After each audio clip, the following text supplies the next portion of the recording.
I went to say hello. I went to say hello, Aztec, and I had myself on mute.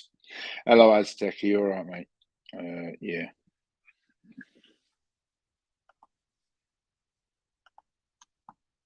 So, but hello, Aztec. How are you? You all right? Uh,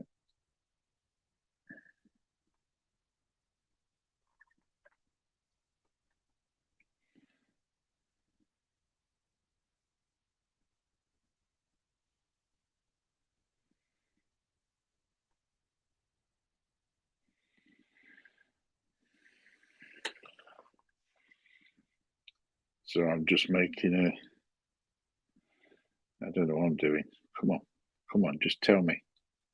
Give me some good news.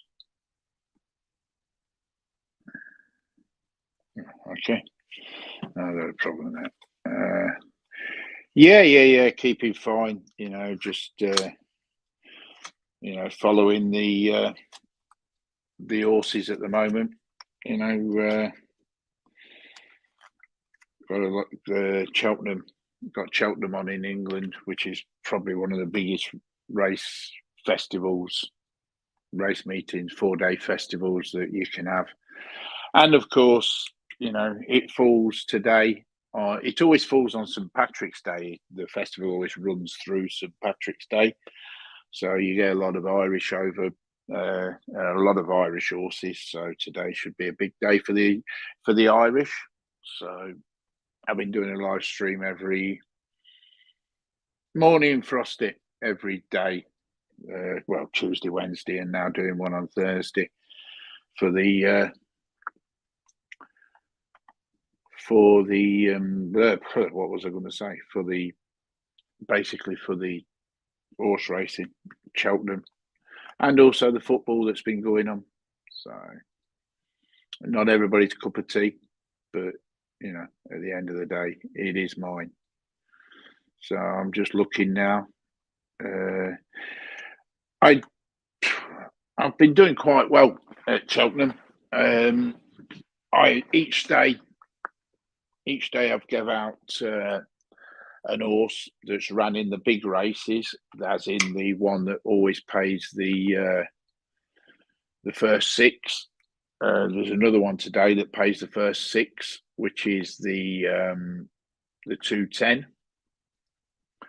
So some with some bookies you can get the first 8. I think Sky Bet give you the first 8, but Ladbrokes and Betfred, who I bet with, they give you the first 6. So on Tuesday, the race with the first 6, I had Death Duty at 11-1, which finished 6th. So for a £10 each way for a £20 bet, I got £32 back. So I made £34 back. So I made £14 profit. Yesterday, I put up what was the closest. I thought I'd actually put up the winner, but I put up Fast or Slow in the 250 yesterday, which finished second by Shorthead in the 250. Got done by a 50-1 shot, and that finished second at 18-1. So my profit now for my £10 each way is £40. So even if I lose £10 each way today and £10 each way tomorrow, I will still break even on the 4-day festival. So on my £10 each way, I'm showing a £40 profit. And today in the 210, I've picked Ballyandy, number 2 in the 210 at 14-1. I got 16-1 on it this morning. It's now 14-1. It's been back down from 20-1 to 14-1. I got 16-1 this morning.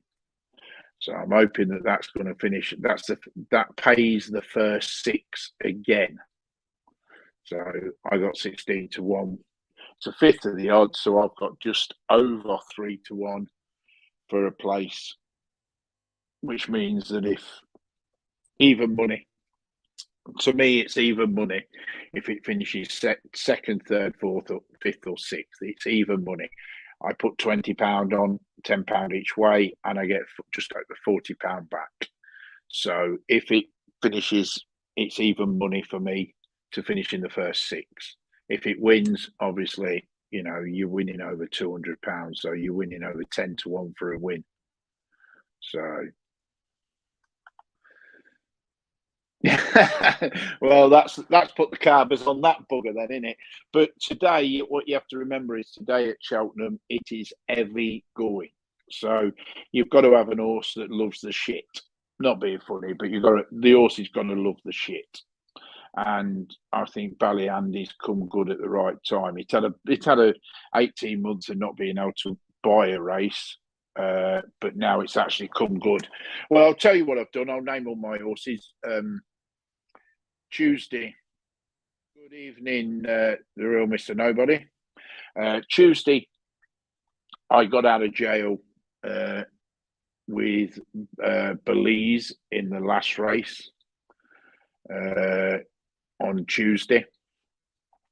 Yesterday, I actually didn't realise, but I'd actually backed the horse that beat Tiger Roll. I actually backed that, which goes against all my principles because I kept saying I didn't want to back an horse in that race. I actually backed it at 11-2. It won at 5-2 favourite. I backed it at 11-2, but I still lost on the day. So yesterday I lost on the day. Today, it's another day. It's another day.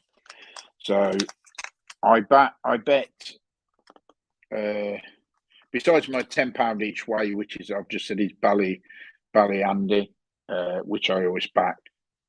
My other bets, I have 200 quid on, and so far I'm down out to the £400 that I've had on in 2 days. I'm actually down 160 quid, so I'm £160 down on the week so far, which to me isn't that bad, you know, but you know, that's what I'm down at the minute. So today, as I said, I've done Ballyandy in the 210. My £10 each way's gone on that. Also in the 210, I've done Alpha Cliff in the 210. No, I haven't. Sorry. Oh, hang on. Let me start again because I'm reading hers out at the same time as mine. Let me start again. In the 210, I haven't done one in the 130 because there's only 4 runners. In the 210, I have done the Jam Man in the 210, as well as Ballyandy, which is my £10 each way. So I've done the Jam Man, and then in the 250, I have done Conflated, number 2, Conflated at 6-1 in the 250. In the 330, I have done Flooring Porter at 4-1. In the 410, I have done the Glancing Queen at 4-1. In the 450, I have done Party Central at 13-2. And in the 530, I have done Omar Martini, I think it is, at 8-1, number 15 at 8-1. So they are my horses.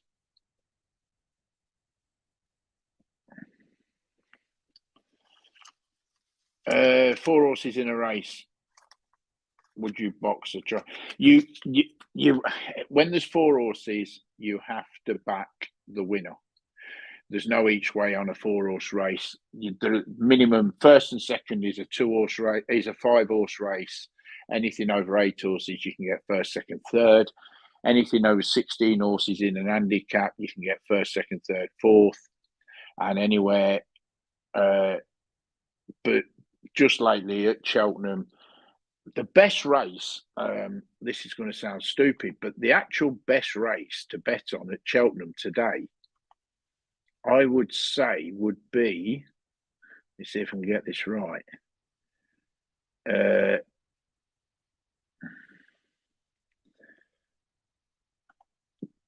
think it's the 410. The 410, there's only, in the 410, there is only,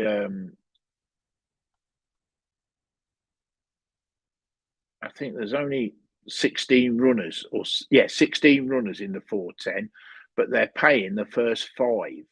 Or it might be 15 runners and they're paying the first five. You've got the same horse as me in the last one, Frosty, and that same horse as me with that, what's it called? Ballyandy. But yeah, with it going heavy going, there'll be a lot of Irish money. A lot of Irish money going on the Irish horses today. A hell of a lot of the Irish money going on it. But yeah, this is probably what I class as the best. Don't care what anybody says. This is the best festival. You can keep your derbies. You can even keep your Melbourne Cups. I don't mean it funny. You can keep your Melbourne Cups. You can keep your derbies. You can keep all your big flat meetings. Cheltenham, if you've never been to Cheltenham, I would recommend that you went at least once in your lifetime. If you like horse racing, even if you don't like horse racing, just go there for the atmosphere. You don't even have to bet. It's just unbelievable. But if you do go, and I will say this, and I said this to somebody, got offered a ticket to go on Friday, and I recommended he didn't go because he was going to go in the best mate stand. My recommendation would be, if you're going to go, don't be a cheapskate. Pay a little bit more. Go in the Tatters, which is the Tatter stores, or go in the Queen Mary stand. Do not go. Well, Adam, it's not the £7 a pint in a plastic cup, is it? It's the atmosphere. It's everything. It's the day out. I just think it's something that, well, maybe it's because I'm a sports lover and I'm a big race lover, but I just think you've got to do it. You've just got to do it. A day like yesterday would have been probably one of the worst days to go because it's absolutely pissed it down all day. But a day like today or a day like Tuesday, I would never go on Gold Cup Day because you can't move. But I always went on the Tuesday. Mine was always the first day. But yeah, £7 a pint in a plastic cup, I do agree, is a little bit extortional. But that's for a good pint of Guinness. Now, in the Guinness tent, get in the Guinness tent. It's an atmosphere which you can only do. You can't even describe what it's like. You have to be there to see what the atmosphere is like. There's thousands and thousands and thousands of pounds being bet, just passing over hands. Crazy. I mean, on the Tuesday, there was, in the first race, there was a £40,000 cash bet on the winner at 5-2. If that bloke won £100,000 cash. There was also a £20,000 cash bet on the same horse in the same race. That bloke won £45,000 cash. There is a lot of money flying around, a lot of money. It's not for the faint-hearted anyway. But you can go there and have your pound each way. You can have your 50 pence each way. It's just well worth going. Really well worth going. But before we talk about the horse racing today, let's talk about the football from last night. What the hell's happened to Juventus? They lost 3-0 at home. At home in the Champions League. They are out. Chelsea went through. So they're through. All bids for Chelsea have got to be in by tomorrow. All genuine bids to buy Chelsea must be in by tomorrow. That's the closing day. So there's a consortium, another consortium from America. They own an American baseball team. They're coming in for Chelsea. There's an English bloke. He's made a bid for Chelsea, but all serious bids have to be in by tomorrow. So Tottenham won last night. They beat Brighton 2-0, and Liverpool beat Arsenal 2-0. So that means the top of the table is now beginning to look a bit tighter, and Tottenham have moved up a place. They're up to 7th, which puts them back into Europe. So good win for Tottenham, good win for Liverpool. A good win for Chelsea, really. So tonight, Leicester play in Europe. Everton have got Newcastle, and I think West Ham play. They're losing 1-0 from the first leg, and I think Rangers are playing tonight as well. So there's a few European matches, more European matches tonight, and one more league match tonight. I think Everton must win tonight. They must win. But Newcastle are flying at the minute. So that's the football covered. If anybody else comes on about the football, I'm more than happy to talk about it. But getting back to the racing, did anybody watch Tiger Roll yesterday? I mean, that horse ran is probably one of his best races of his life. Considering before the race started, the owner turned around and said, he doesn't like the ground. He hates the mud. He hates the mud being splashed in his face. He doesn't like it. We're not expecting him to run very well at all. But he doesn't know us anything. No, too right. He doesn't owe you anything. He's won 5 times at Cheltenham. He's won the Grand National. He doesn't owe them a penny, not a penny. And he just got touched off, finished second to his stablemate, and the owner had the first and second. And that's some going in the cross country. I love that cross country race. I really do love that race. But yeah. So, the highlight of yesterday, I think, for me, the highlight of yesterday was Fast or Slow just being beaten by Shorthead, because I backed it. I backed it at 18-1. I'd had £10 each way on it, which I did say in the morning. That getting touched off, that was it, and Tiger Roll's race.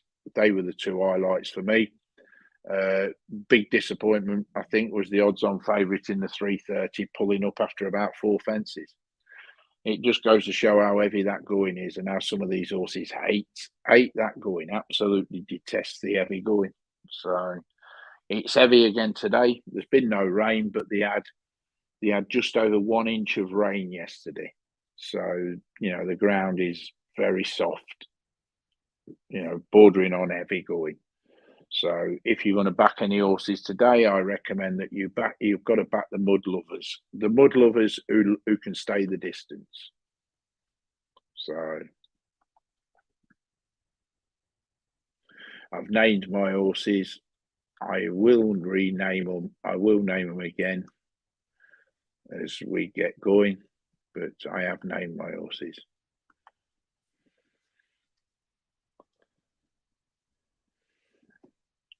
I will say this today: if anybody wants to pop on and say hello, or talk about the racing, or talk about anything to do with sport, you're more than welcome to pop on. But like I said on Tuesday when I did this, please, no drama. I'm not interested. I'm not interested who's talking about who's doing what to who. I don't care. I'm not interested. It's nothing to do with me, and I don't want to get involved in it. So if you do want to pop on, there's the link. You can more than welcome to come on, and we'll chat about any form of sport or anything.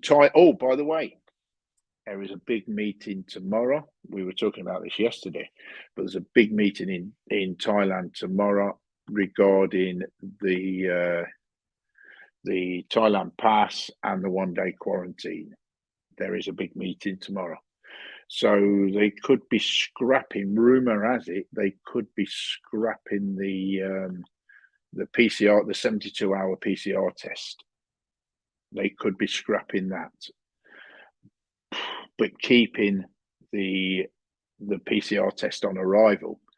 Me personally, I would rather have it the other way around. I would rather have the 72-hour test and scrap the test on arrival, the quarantine. I'd rather do it that way around. But the reason they're talking about doing it the other way around, and this is only me speculating or guessing the reason, but the reason they're talking about doing it the other way around is because the government doesn't make any money from the 72-hour PCR test, but they do make money from the test on arrival and the quarantine. So the government are not going to be free and easy to scrap that. They'll be free and easy to scrap the 72-hour test, but they won't be free and easy to scrap the other one. But that's tomorrow. Big meeting as they always do. Big meeting in Thailand. It won't be coming into effect immediately. It'll probably come into effect at the end of this month, maybe beginning of April.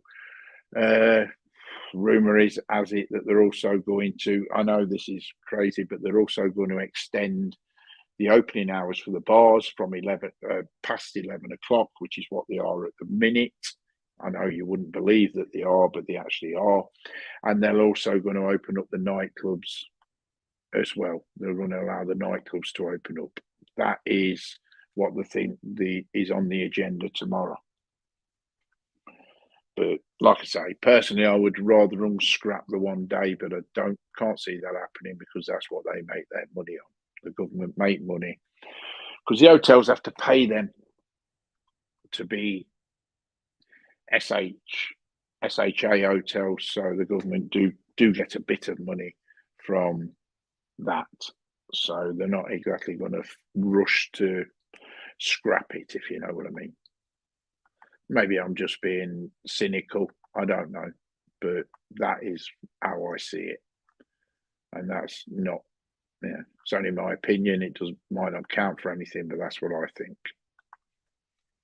We will see tomorrow. So that meeting is tomorrow. So, but I can't see them scrapping the Thailand pass. I actually genuinely, and I know somebody agrees with me who I'm not going to name, but I actually genuinely think that the Thailand pass will stay for quite a while. I can't even see that the Thailand pass being chucked out this year. I think the Thailand pass will stay past this year, because it's not that difficult to do apparently, and it's just a QR code. Just scan the QR code, and it's no hassle. So I can see the Thailand pass staying. It just proves that people coming into the country are insured against COVID. Because a lot of people traveling to Thailand don't have travel insurance. I know because I know a lot of people I know who I personally know. You say to them, "Oh, did you have travel insurance?" Oh, no, I never bothered. I never bothered with travel insurance. But now you have to have it. So I think, it's a good thing, personally. So that's the news coming out of Thailand at the minute, that there is a big meeting tomorrow regarding making changes to some of the things. But what you have to remember is that, like, there's a lad flying out soon, Don B. Don B's flying out soon to Thailand, and this will affect the Australians. It also affects the Brits, because I do know some Brits that fly this way. But I mean, like, Dom's flying via Singapore. Well, Singapore, you have to have a COVID test. You have to do the PCR test. So even if Thailand got rid of the 72-hour PCR test, you'd still have to have it, because you'd have to have it to pass through Singapore. So some countries are still holding it. I know There's another one as well. Dubai, you have to have a PCR test to pass through Dubai, a 72-hour PCR test to pass through Dubai. So there's, if you're flying from England and you're flying with Emirates, you have to have a PCR test, even though you might not need one for Thailand. You have to have one at the minute because you have to have one to pass through Dubai. So, that side of it, it's all right if you're flying direct. If you're flying Thai Airlines direct from England to Bangkok, then it's great. Or if you're flying direct from Australia to Bangkok, if they scrap the 72-hour PCR test, then it's great. You don't have to have it. But if you are, I'd check for the country that you're passing through, because I know some. No, I don't think the test and go. I don't think. I've just been talking about that, Beans.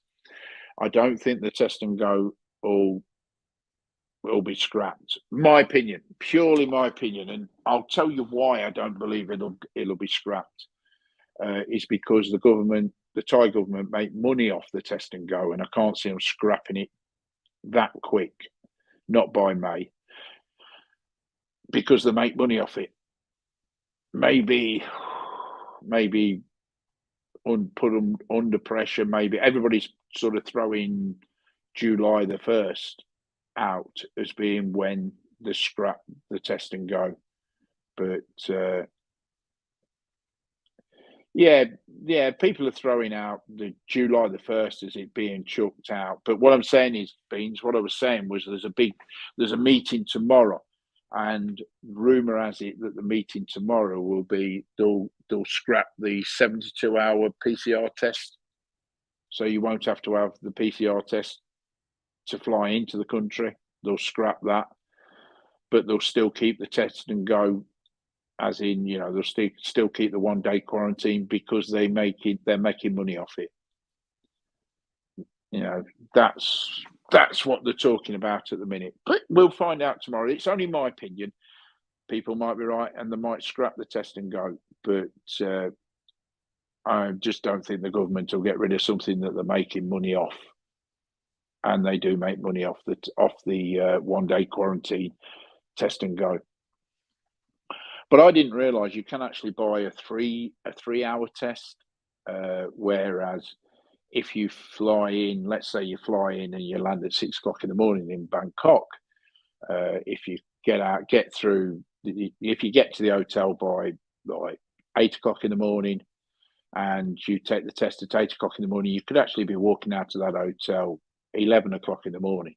You've still paid for it, but you're actually walking out the hotel 11 o'clock in the morning, rather than having to spend a full night there. I know you will have paid for a full night, but you can actually buy a 3-hour test. It's a little bit more money, but me personally, one night in an hotel don't really bother me. Good day, Talkback.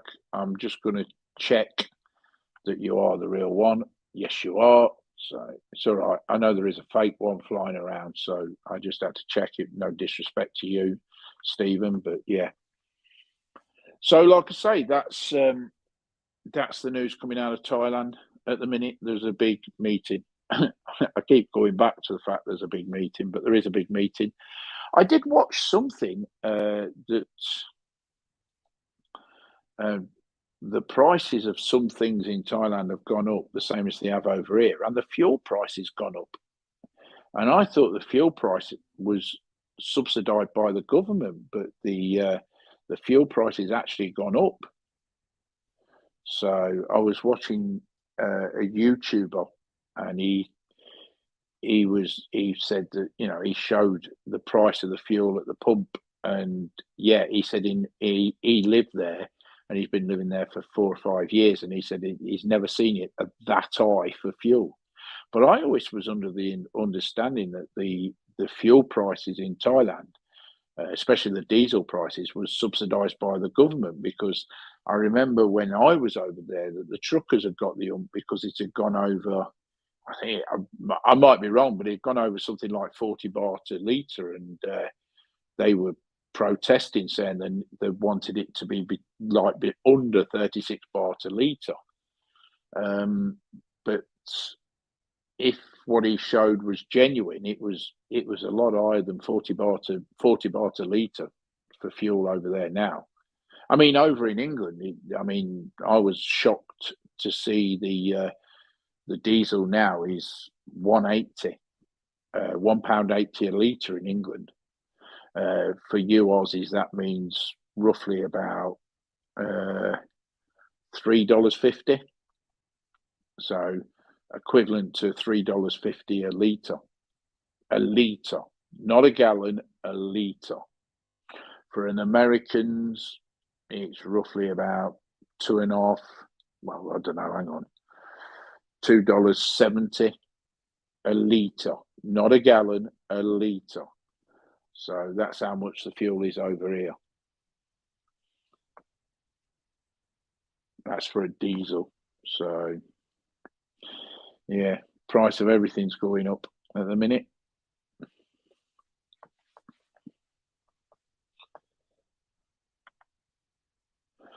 Like I say, I mean, if anybody wants to come on, I will be talking about the horse racing soon. I will be talking about St. Patrick's Day. I can't work out. I was hoping Noel was going to be on, but he'll probably be drunk somewhere by now. I know he's in Pattaya, dressed up, but it's capped at 30 baht. All right, so what I was seeing wasn't true then, because what I saw was it was over 40 baht a litre in Thailand at the minute. I don't know whether that's true, Steve, or whether it's not. Like I say, I only saw it on a YouTuber's channel. I would have to go back and look at it again. But he said he'd never seen it that high in the 4 years he'd lived there. And he's not he's not a bullshitter. So I would have to go back and have a look. But if anybody wants to pop on and say hello, there's the link. I will be talking about the horse racing, as I say, because it is St. Patrick's Day today and it is a big race meeting. The big race meeting is on over here. So if that's not your cup of tea, I will talk about anything else except for shit. I don't want to talk about any shit that's going on, any drama or anything like that. Please don't come on here and talk about that, because I will just ignore you and boot you. And I don't want to do that to anyone. I don't want to, I don't want to fall out with anyone. I just don't want to get involved. It's something I want to stay away from. But other than that, you can come on and talk about anything. I'm more than happy to chat while I'm waiting for the horses to the horse racing, and while she's busy. We got a lovely day today. We're going out today, so she's busy getting herself ready. We will be going out for part of the day today, but I'm trying to squeeze that in between the horse racing. So she doesn't know that yet, but she's it's quite funny because she'd never been to England before. This was her first time over here, and on Tuesday I sort of introduced her to horse racing at the big meeting, and she quite likes it. And she actually wants to go to a race meeting now. But I did explain to her that most race meetings are nothing like this one, this Cheltenham meeting, because this is probably the biggest one in England. It could be ranked up there over jumps. Please remember, I'm talking about jumps, not flat. Every country has their big flat meetings. I know Australia have the Melbourne Cup. I know America have their big meetings. I know Ireland have Punchestown. I know, France have theirs. Dubai have their meetings. But over the jumps, this is probably our biggest. It's the biggest money. They reckon that the bookies this week, the bookies will take in just on course bookmakers, not in the betting shops, just on course bookies will take in excess, will take in profit. They will make in excess of 50 to 60 million pounds. So there'll be 50 to 60 million pounds bet over the 4 days. Really, that's not that much if you think it's only 10 million pounds a day in bets. But when I say the on-course bookmakers, before you all jump down my throat and say, "Oh, they can't take that amount of money," what you have to understand is that the a bookmaker, like Betfred, will have somebody standing on the rails, and they'll be late because all prices in the bookies are taken from the racetrack. So if an horse is being backed in the bookies, what they'll do is they'll lay it off at the racetrack. So the money always passes through the racetrack. So, the price is always governed by the racetrack. Whatever price is on the rails at the racetrack is what price you can get in the bookies. Not early in the morning, but when the race is actually going, what they call the SP, the starting price, always comes from the racetrack. Always. So when I say there'll be 50 million pounds, that's not an over exaggeration. That's actually, I thought it would be more than that. When you think that the Grand National alone, whoa, please excuse me a minute. I've got somebody at the door. 1 minute.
Right, I'm back. Sorry about that. Well, one thing, it weren't a copper's knock anyway. It was a very dainty knock. But yeah, so what was I talking about? Yeah, when you think that there's over 100 million pounds bet on the Grand National, just one race, to have 50, 60 million pounds bet on 7 races a day for 4 days, was that 28 races? I mean, there was over £1 million bet on the first race. Over £1 million, probably because a bloke walked up and had, as I said earlier on, bloke walked up and had £40,000 cash on the first race, won 100,000.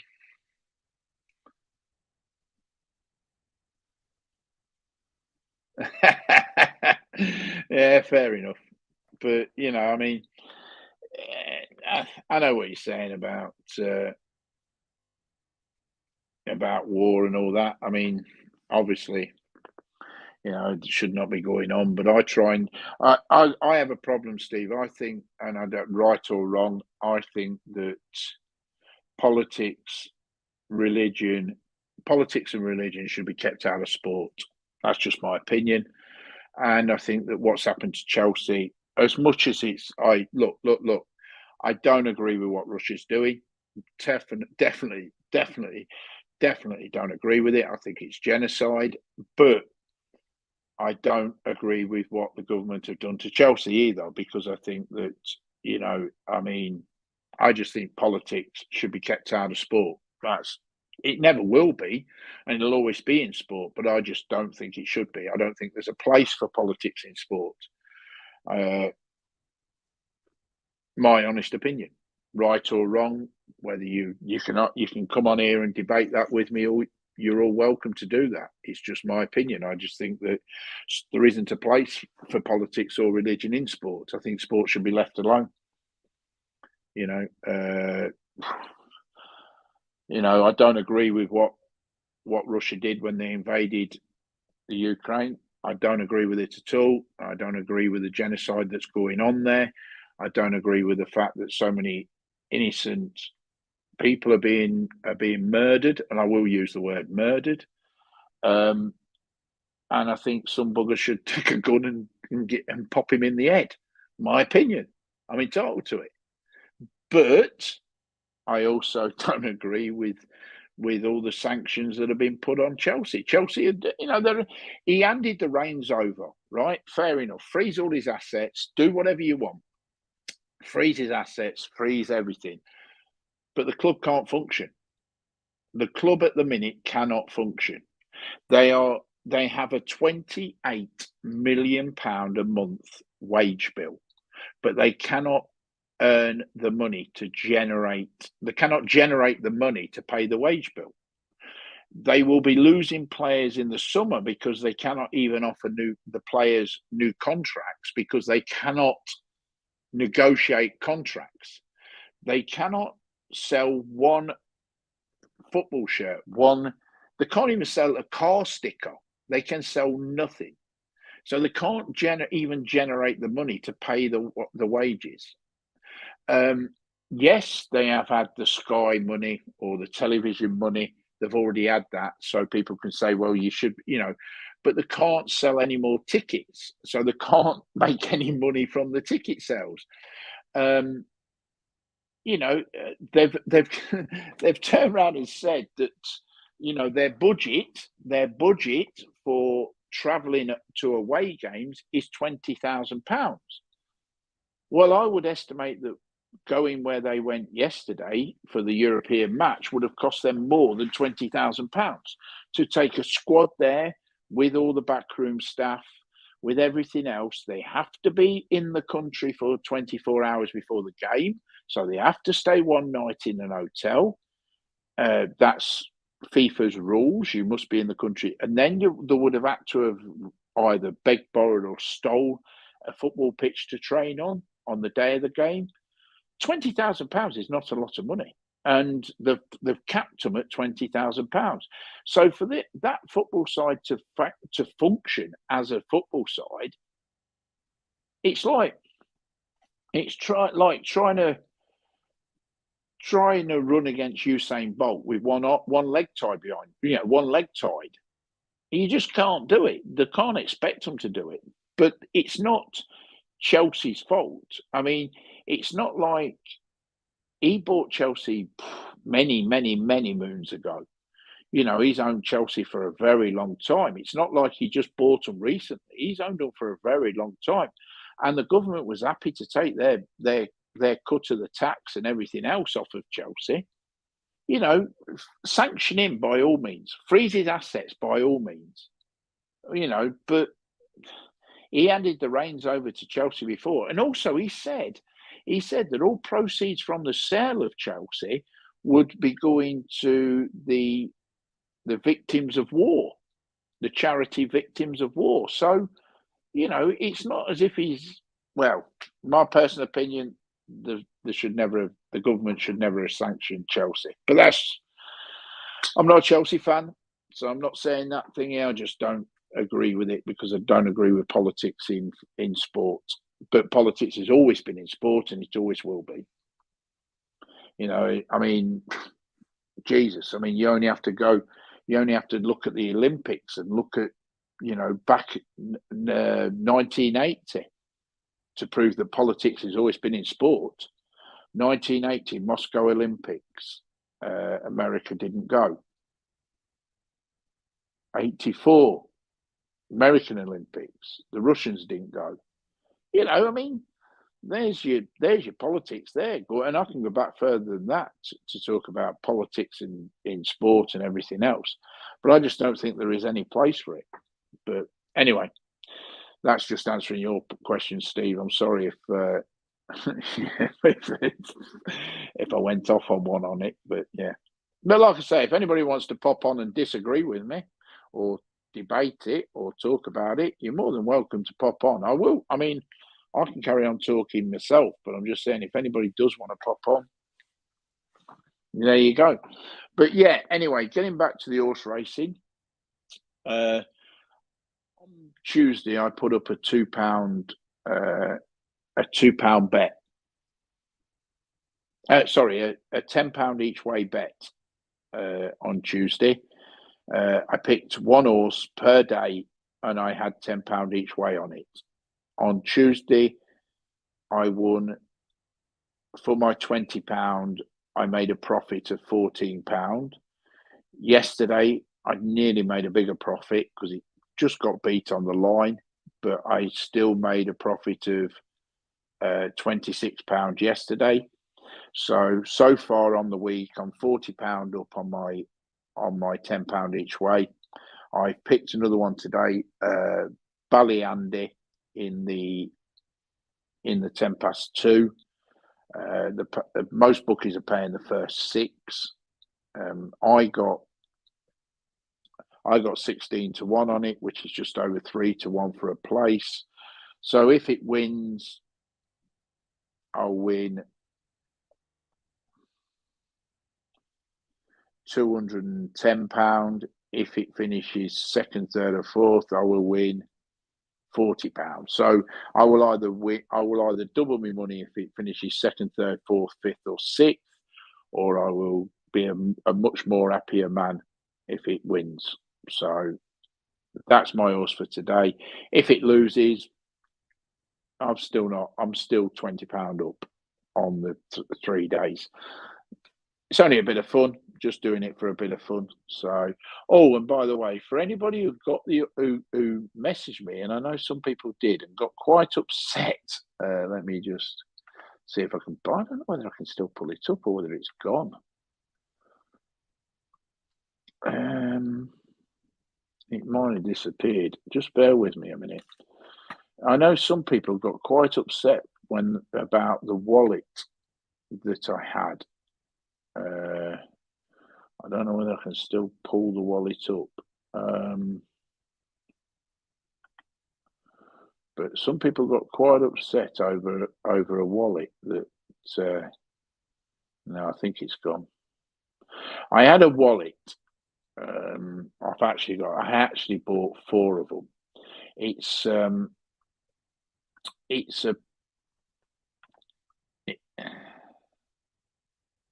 it's going to win because Frosty's on it. I bought a wallet, and what it is it's a 1,000 baht wallet. So it's 1,000 baht. It's a printed 1,000 baht that's been made into a wallet, and it's got the Rama 9's head on it. So it's the old king's head on it, and some people got quite. Some people ask me how much I'd sell it for because they don't make them anymore. But some other people got quite offensive by the fact that I had this wallet. Now, let me just put the record straight. I bought 4 of them. I bought them from Thailand when I was over in Thailand. I did not buy them online. I bought them in a shop or in a shop or in a market store, whatever you want to say. I can't remember. I think it was actually a shop. I bought it in a shop. She had 4 for sale. Last 4, I bought all 4.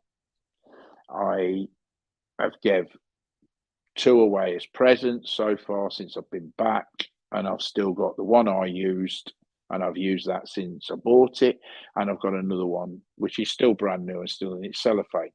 Now, I bought it back in November, beginning of November, in Thailand, and I used it for the old time that I was over there.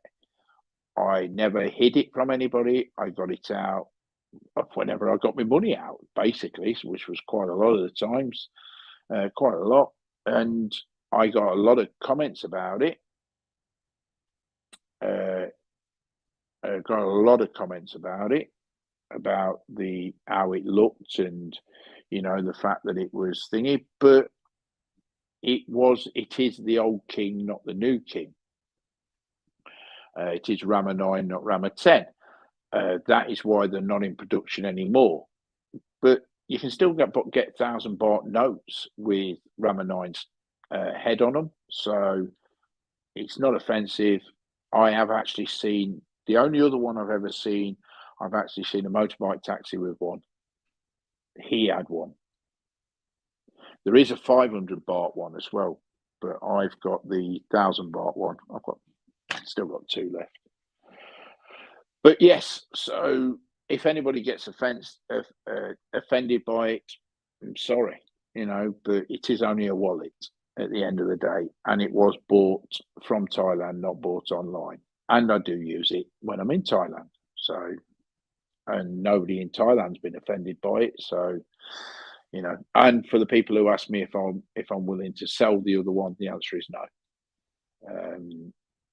Because they've stopped making them, I'm actually going to keep one brand new in the cellophane, just for sentimental reasons more than anything else. So I won't be selling the other one. I don't think I'll ever use it, but I won't sell it. So, hello, Joey. You all right, mate? So that's that on there.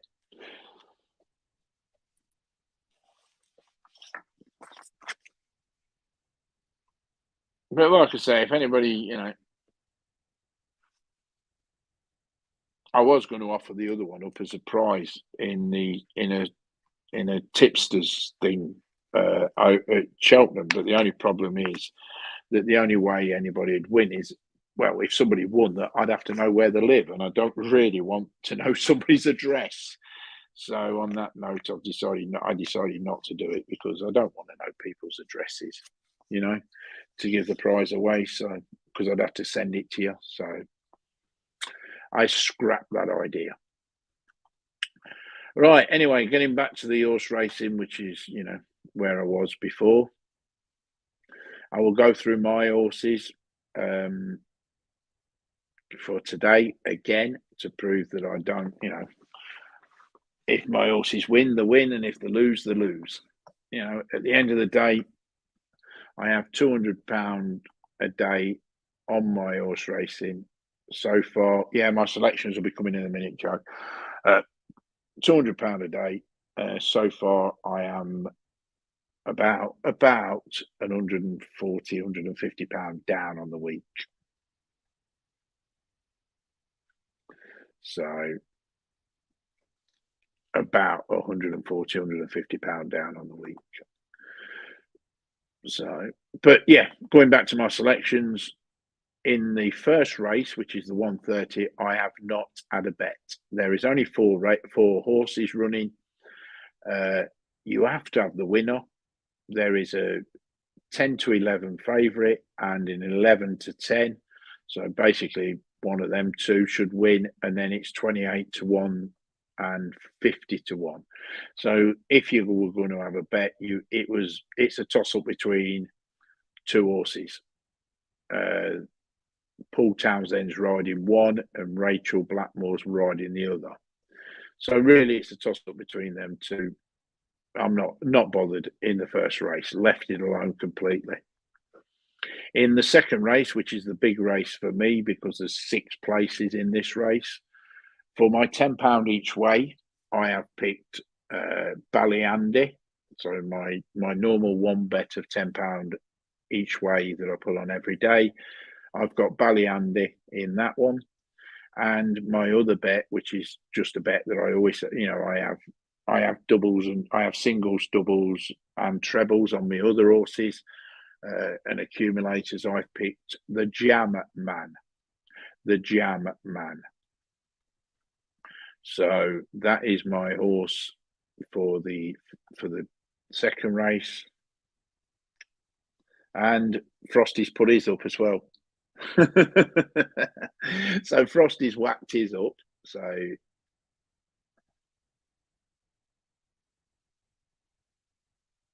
hang on a minute. I told you there was one that around. That's the real one. The one who says all two thing is right. That means that one is the false one. Okay, then no problem. So I know which is which. That one has gone. I said there was 2 around, didn't I? I just had to catch them. So there you go. So that's the first one. So I know I've got the right one. I know I've definitely got the right one.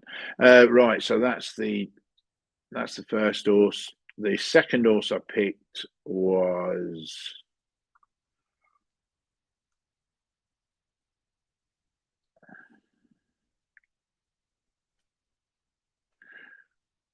number 2. Oh, I didn't realise that. Conflated. Complete. Yeah. Anyway, consummate. It's conflated or conflated. 7-1. That's my second horse. In the 3:30, Flooring Porter. In the 3:30. In the 4:10, the Glancing Queen. I thought of Joe Ford when I backed the Glancing Queen, to be honest. In the 4:50, Party Central. And in the 5:20, I've got the same one as Frosty. I've got Omar Mertine, something like that. I've got 3 of yours. Not the ones you've put up. Oh, I've got 2 of yours. Oh, yeah, 3. Bally Angel as well. Bally Andy, Conflated, and Omar thingy. Yeah, I have. Yeah, I don't know who it is. Niall, now you're here, right? Answer me a couple of questions, right, mate?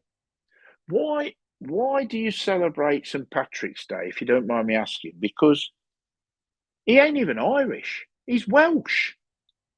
St. Patrick's Welsh. He was a Welshman. He wasn't an Irishman. He was a Welshman.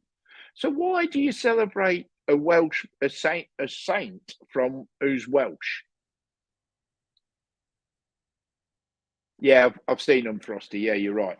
I just Bally Angel or Bally Angel. I don't Andy. Sorry, Bally Andy. I don't class because I've had that as my £10 each way bet. I've got the. Oh right, is that why? Because I was right. He was Welsh, weren't he? I did Google it. I've got to be honest. I did Google it so I could have a pop at you. I did Google it. He got rid of all the snakes. Okay. Yeah. So I hope you're having a great night and a good pub crawl there, Niall. I know you're out on it, but so I hope you're having a great day. But happy St. Patrick's Day to you, mate.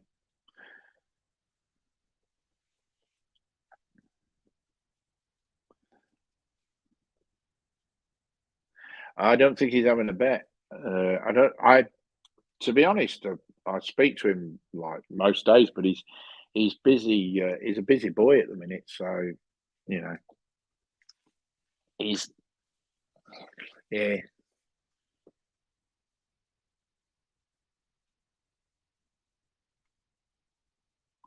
All right, okay, fair enough.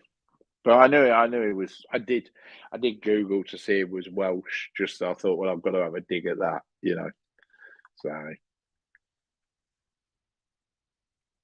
like I say, if anybody wants to pop on and have a chat, there's the link. Niall might know. Niall, isn't there? Is there a big? There is a big meeting in Thailand tomorrow over to try and they're going to talk. They're talking about opening the nightclubs up again and changing the drinking hours and everything. You're in Le Pub, but yeah, if you, yeah, all right, and mate, you have a great night, and I'll speak to you later. Take care.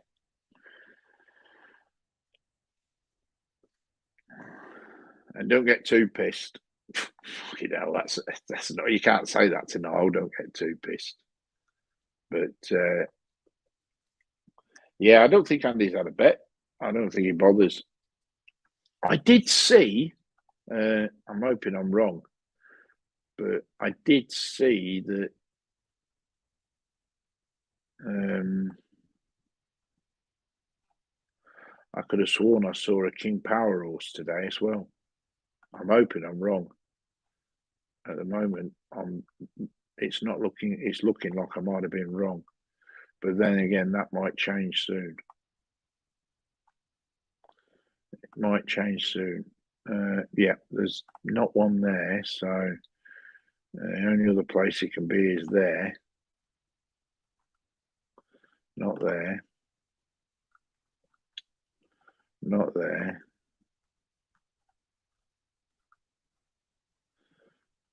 Not there.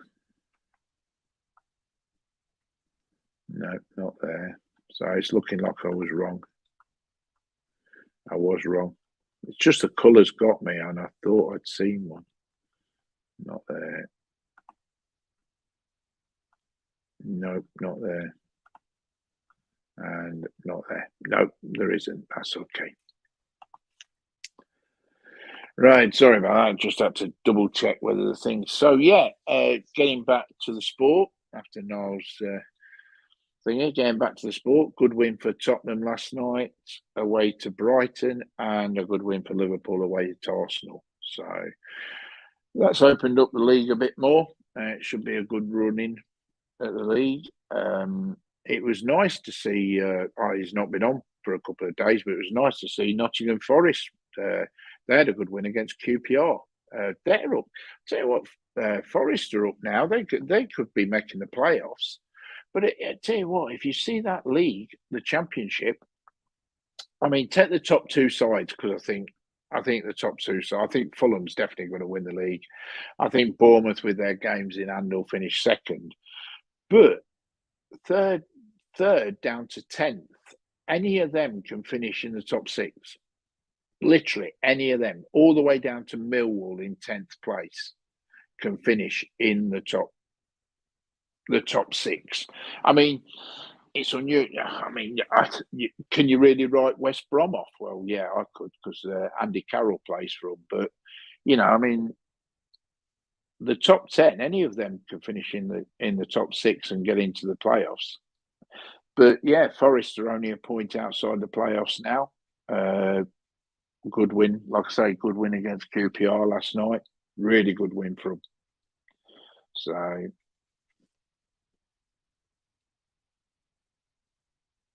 not that I like, not that I mean, rivalry between us and Forest has always been there and probably always will be there. But yeah, I just hope their cup run doesn't fuck them up.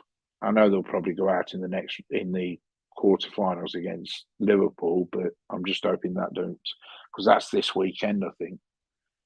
This weekend or next weekend, one or the other. But yeah.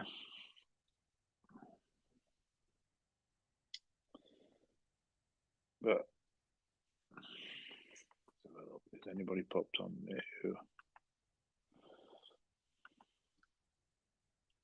I might actually type my horses out so that if anybody does come back at me, I never knew what. Yeah, they can't say that. So here's my horses. I'm going to type them out.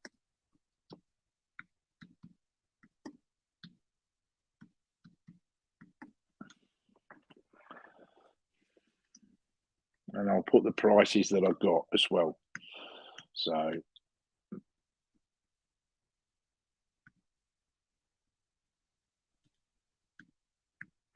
I'm not going to put down how much I've had on them,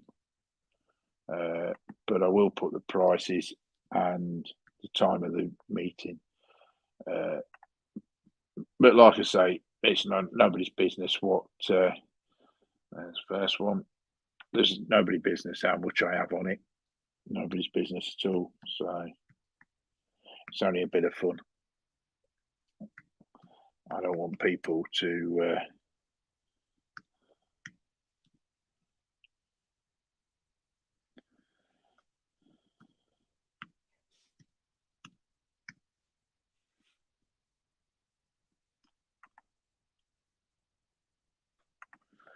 And just bear with me.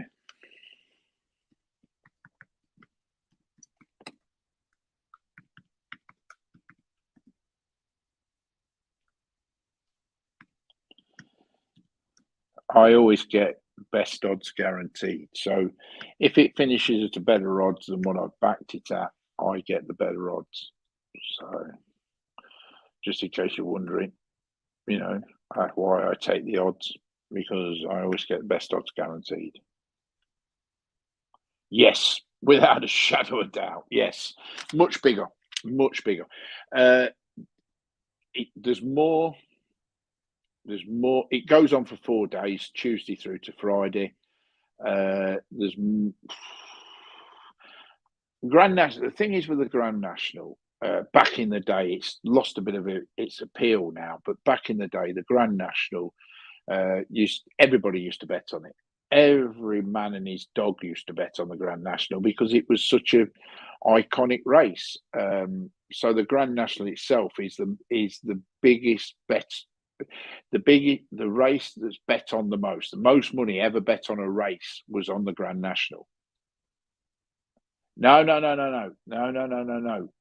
Frosty. These are the ones that I've picked out. Now, Bally Andy is my £10 each way bet. These are my bets where I've picked an horse and I've done. These are the ones that I've done singles, doubles, and trebles with. Bally Andy is every day I have a £10 each way in a race that's got where there's 6 places. The first one was given to me, if you remember, by that bloke, and that was Death Duty. That finished 6th. The second one I picked out yesterday was Fast or Slow, and that got done by Short Head. And this one today is Bally Andy, right? That's my £10 each way. So far, I'm showing a £40 profit on that bet, on that £10 each way bet. On my normal bets, which I would have if I was at the race course, these are the horses that I would pick on my normal bets, but I've doubled them and trebled them and done other things with them. Over the week, I'm £140 to £150 down. If you understand it, the bets are 2 separate bets. I'm 40 quid up on the £10 each way bets, but I'm 140, 150 quid down on my normal betting. So I try and keep them separate. It's because I'm having a bit of fun just by naming one horse £10 each way, and then I have my normal bets when I go in the bookies and have a normal bet like normal people would. It gets a little bit complicated, but I know what I'm doing. So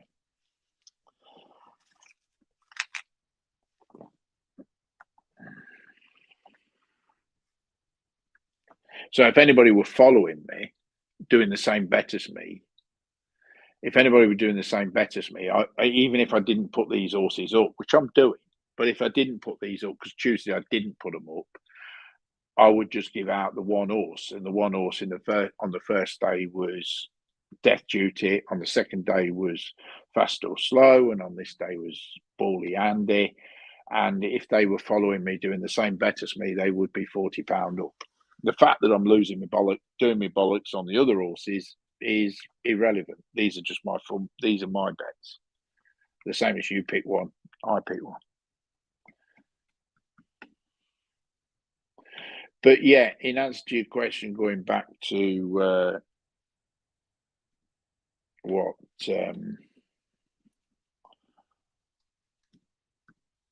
who was it? What Steve said? Yeah, the biggest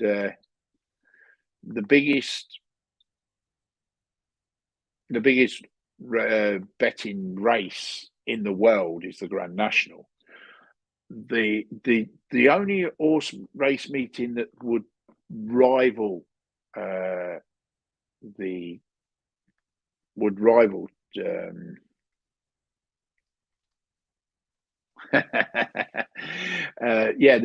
biggest race meeting that would rival Cheltenham would be Punchestown.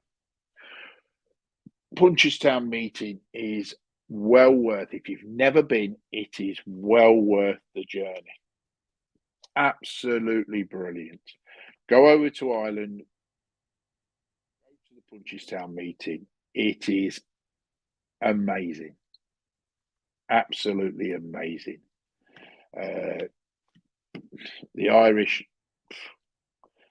the Irish are crazy, absolutely crazy. They love their horse racing. They love their drink, and you would have a week and that you would never forget.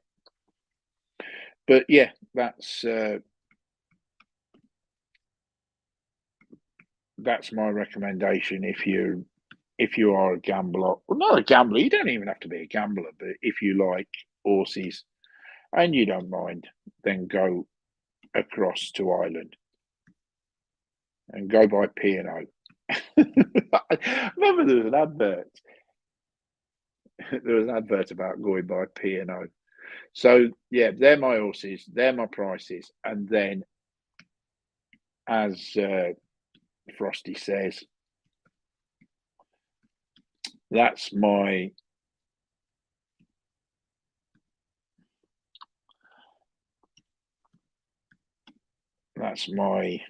horse and my bet.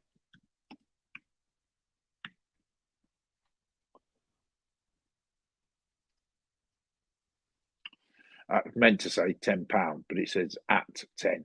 But yeah, that's the one that I've done for my thingy bet. So there you go. All done on paper.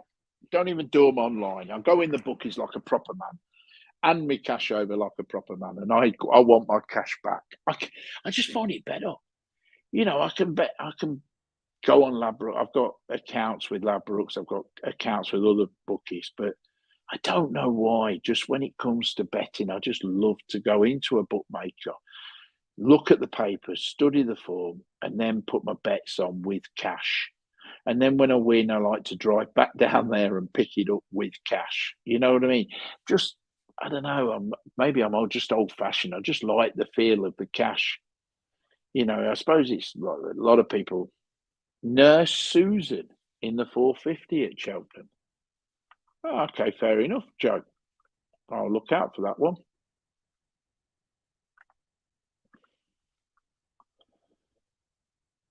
Nurse Susan. It's got decent form. Father and son, Dan and Harry. Oh,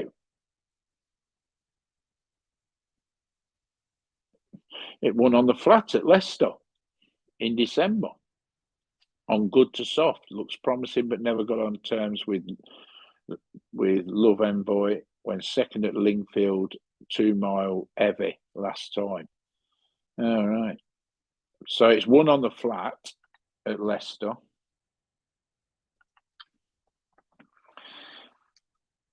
Hello, Kicks. 1 minute, mate. Give me 1 minute. I'll be back in a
Right, I'm back. Old school is a good way to the experience. Yeah, that one that Joe Nurse Susan finished second to that at Lingfield. To yours, yeah. So Nurse Susan finished second to yours, Frosty, in the last race at Lingfield. So it's just said, reading the form. What does it say about mine? Mine did well in bumpers and 3 from 4 as an hurdler. One blip behind soft. First 2 hurdle wins were at 2 miles 4 and 2 miles 3, but she looked well suited by a strong run race over an extended 2 mile 1 in a useful mare's handicap at Leopardstown. On latest outing, coming smoothly from off the pace to beat Say Goodbye by just under 2 lengths at level weight, serious contender. But it don't say what going she goes on. Yeah, well. So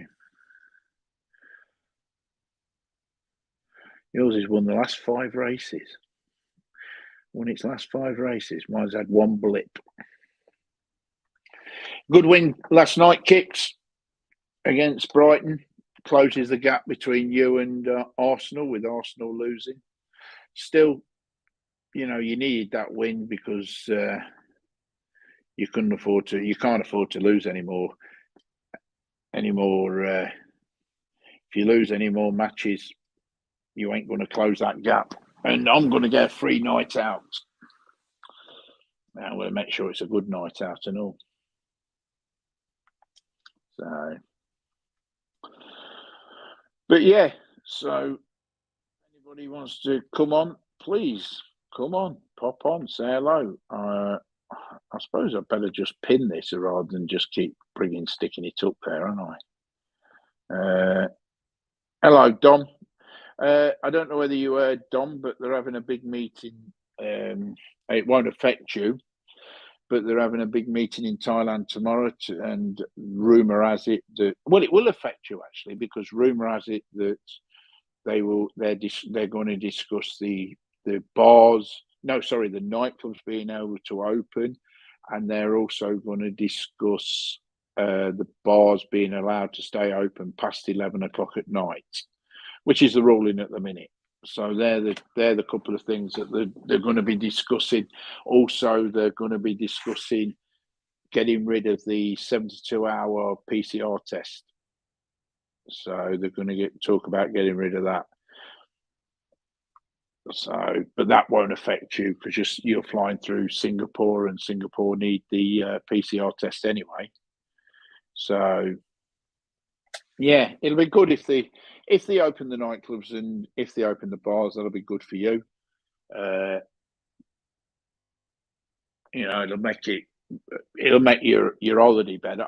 Look, Dom, I was over there, same as Kicks was over there. We were over there when it was 11 o'clock shut, and to be honest, I never felt the 11 o'clock.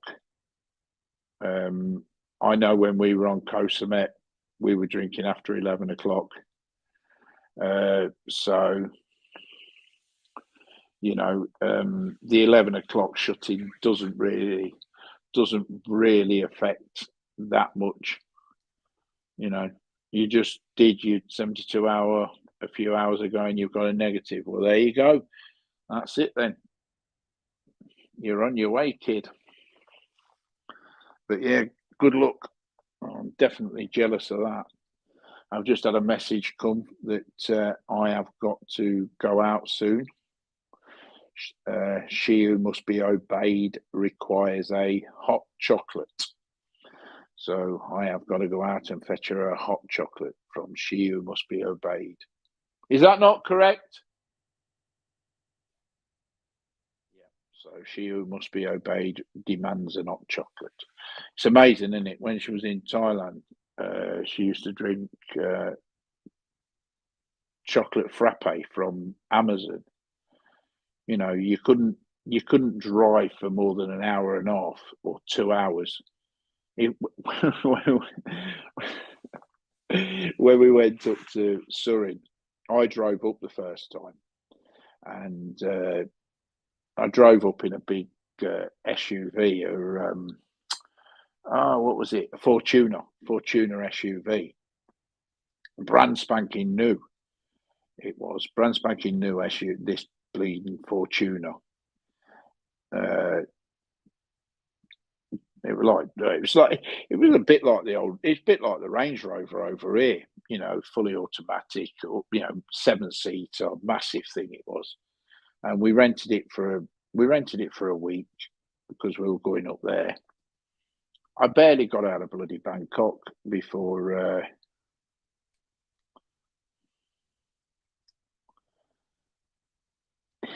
Yeah, barely got out of Bangkok before it was PP. What was it? PPI? PI? What petrol station was it? Fuel station? Amazon. PTT. Yeah, PTT. So barely got out of Bangkok before PTT. I know exactly what she wants. Amazon chocolate frappe, and then you drive for another 2 hours, and it's PTT. And she always went to a PT, even if she didn't want the frappe, even if she didn't want a chocolate frappe, she always went PTT. If she wanted to go to the toilet, always PTT, because she said the toilets were cleaner in a PTT than any of the others. So it was always a PTT that we stopped at on the way up there. 5.5 hour journey. I must have stopped 3 times for her to either get a frappe or go for a pee.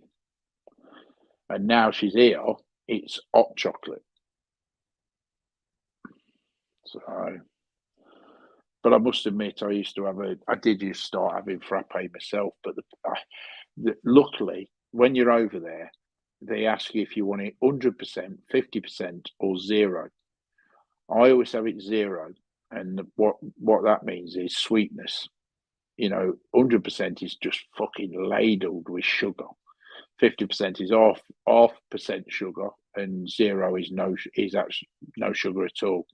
I always used to have it 0 because of just the amount of sugar they put in them bloody frappes. I just couldn't handle them. So I always used to have it 0. She used to have it 100%. I had it 0.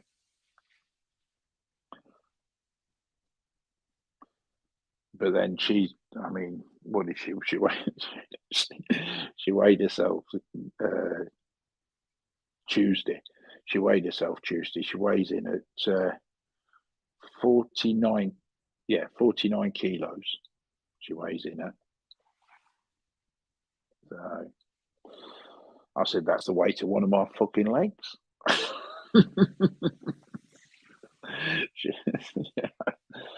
But yeah, have a real safe. What time do you? Oh no, I'll be doing a live stream on tomorrow, Dom, for the which will be sort of early hours of Saturday morning for you, I think. Tomorrow for about this time, 24 hours from now, I'll be doing a live stream for the Gold Cup, and I'll also probably be doing one Saturday. If you're around, pop on, say hello before you fly out.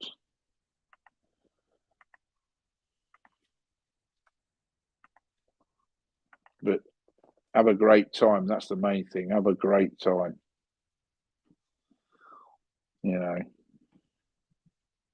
Like you say, it's been a long time since you've been, so have a great time. I know a few people that are going over soon. Dan was saying he's going back over in June. I know somebody else will be over there in June. So should be in lockup about. All right, should be in lockup about 8 p.m. Saturday, Bangkok time. So that's 1 o'clock in the afternoon for me. 1 o'clock Saturday afternoon then, because they're 7 hours in front of us. So 8 p.m. is 1 o'clock. 1 p.m. So basically 48 hours from now. 48 hours from now. Because now at this time it's 7:30 in Thailand now. 7:30. Well, yeah, 7:30 p.m. now. So yeah, roughly about 48 hours. In 48 hours, you'll be in Bangkok, mate. Jesus Christ. Lucky you, lucky man. You lucky bastard. Mind you, we're having a bit of good weather at the moment, so I'm not going to, and I've got the racing, so I'm not going to have a dig at it because the racing's here. So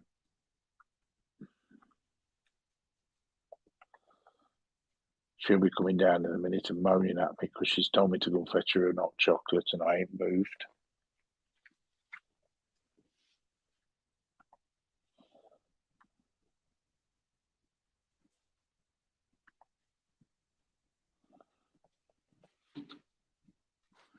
Yep, here she comes. What? When I go? When you want me to go? You want me to go now? Yes. Take me 5 minutes? You told me 5 minutes, yes, and it's been less than 5 minutes. We are on Thai 5 minutes, not English 5 minutes, okay? You remember all them times when... No, remember all them times when I said to you, when will you be ready? And you said 5 minutes, yeah? Yeah, well, they're the 5 minutes that I'm waiting for now. That same 5 minutes, okay? The 5 minutes that you told me to take you to get ready to go out, which was half an hour, maybe an hour. Well, that's the 5 minutes now you've got to wait for me before I go and get your chocolates, okay? Oh, you're not like them 5 minutes. Yeah. Thai 5 minutes, not English 5 minutes.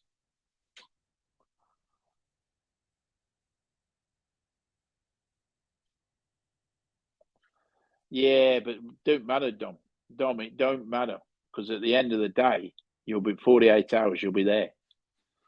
So it don't matter what kind of day you had today and then what kind of day you had tomorrow, because you're going to have a cracking 20 whatever days after that.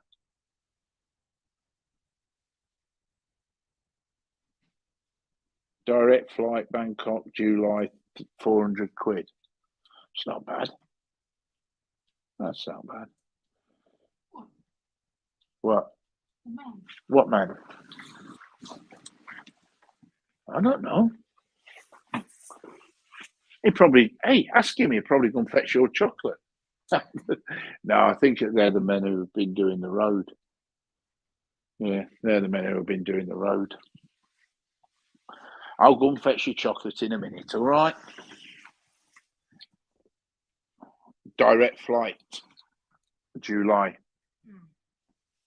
How much? £400 return from that's Really? Yeah. Why, you think that's expensive? No. £400 direct. It's got to be Thai Air because that's about the only one that'll be going there direct at the minute. Maybe when what's it called? When British Airways and Eva start flying again to Thailand, maybe. Why are you having that if you want a hot chocolate? Why not?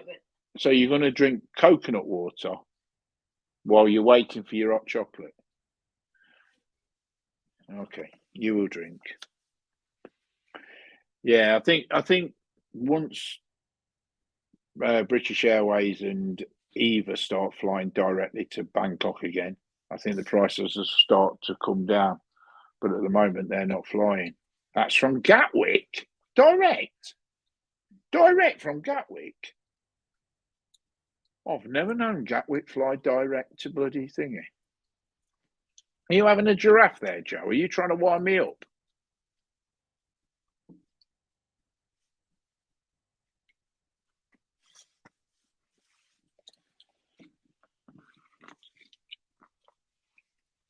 Put it this way: I put all my holiday.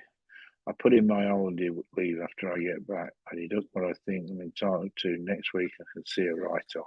All right, okay. Anyway, lads, I'm going to have to go. Sorry about this, but she who must be obeyed is insisting that I go and get her hot chocolate. Are you actually going to come with me when I go or not?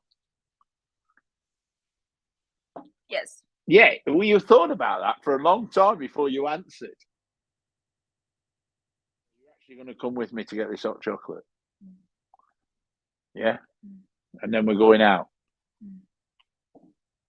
Are we going out later or are we going out when Up we... to you. It's up to you. What do you want to do? Go out, but as we, I don't know. All right, we'll go out. Third. All right, then, lads, I'm going to shoot off. Thanks, everyone, for coming on. Enjoy the frappe. No, she's having hot chocolate. She's in England now. She has to have hot chocolate, not frappe. What's frappe? You think you're having a chocolate frappe? No, she's having hot chocolate. She only has the frappe when she's in bloody Thailand. Yeah, I can have it in Starbucks. You can have in Starbucks, yeah.